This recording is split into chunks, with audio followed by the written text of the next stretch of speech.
Good afternoon. This is Janet McElligott in Los Angeles, California. And today I'm speaking to you about something that is evil personified.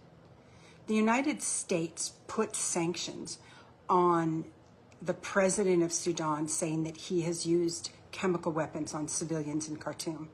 We now know that is patently false, as there has been absolutely no one with chemical weapons, burns, or anything.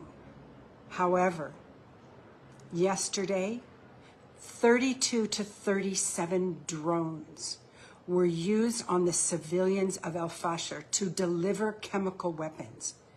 And it was by the RSF militia, which now there is a bill before Congress to officially designate these rebels, this horrible militia, which is financially and militarily supported by the United Arab Emirates. And I want you to see what evil personified looks like. This is Sheikh Zayed. His father was a great man.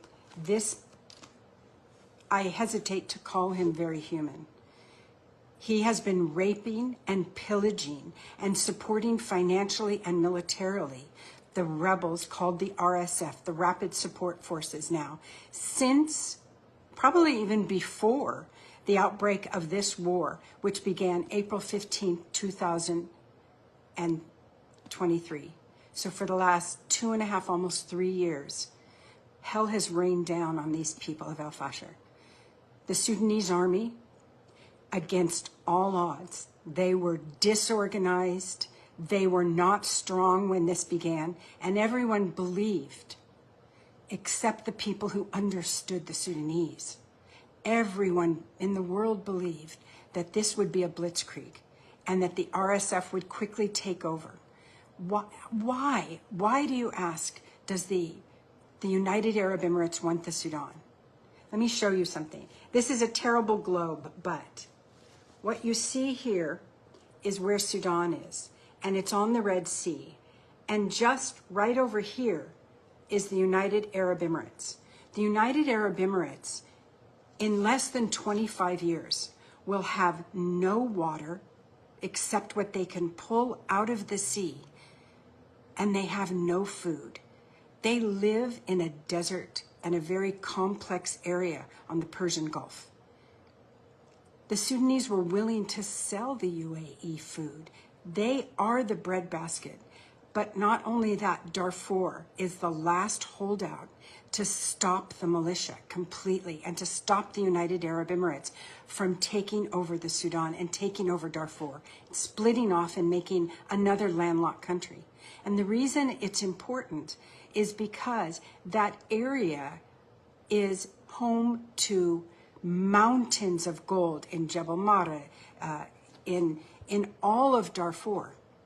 And the UAE is home to the world's largest gold refinery. And there's not 1 gram of gold in the UAE anywhere. It's all stolen from Africa. Before this war began, there was a gentleman, well, he's not a gentleman, I use that term very loosely, Mohammed Dagalu, who everyone calls Hamati. He was smuggling out gold to Dubai for refining. And the UAE decided if they took the whole country, they could have everything. So I want you to remember the positioning of Sudan. Let's look at that map one more time. So this is the Sudan. This is Egypt. All of the Egyptian gold came from Sudan. It was Nubian gold. This gold is, I mean, there's so much of it, it's insane. And when you look at and realize that the price of gold right now is almost 4,000 US dollars per troy ounce, how many drones does that buy? 1 ounce. Let's say, listen, on Amazon, you can get a drone for 150, 200 bucks. So to send in, 30 drones someplace, it's not even an ounce of gold. But when you have mountains of gold, of course that's what they want. Of course they want to kill all of the civilians. This war is not two generals fighting each other. It is a despot. It is evil personified in the form of Sheikh Mohammed bin Zayed of the UAE, saying, I can steal it all. And now that the world is focused on Gaza, what better time to use chemical weapons on the civilians trapped in al-Fashir? These civilians have had a famine forced on them for over a year. These civilians were eating ambas, which is the hulls of sesame seeds that were used to be fed to animals. These people of al-Fashir have tried to leave. And the UAE and their supported rebels, the RSF, have done everything they could to try and create tunnels to force the civilians out so that they could kill them easier. But the people of al-Fashir have stood strong. And we owe them. We owe them. And we owe them our support. These are the same people, the same country, the Sudanese, that came to the aid of the United States after 9/11. And we've let them die. And we've watched them die. And then when watching them wasn't feasible because the journalists couldn't get in, we let them die in silence. We must stop the silence. We must tell everyone, and we must give these people hope to live. The sanctions must go against the United Arab Emirates now.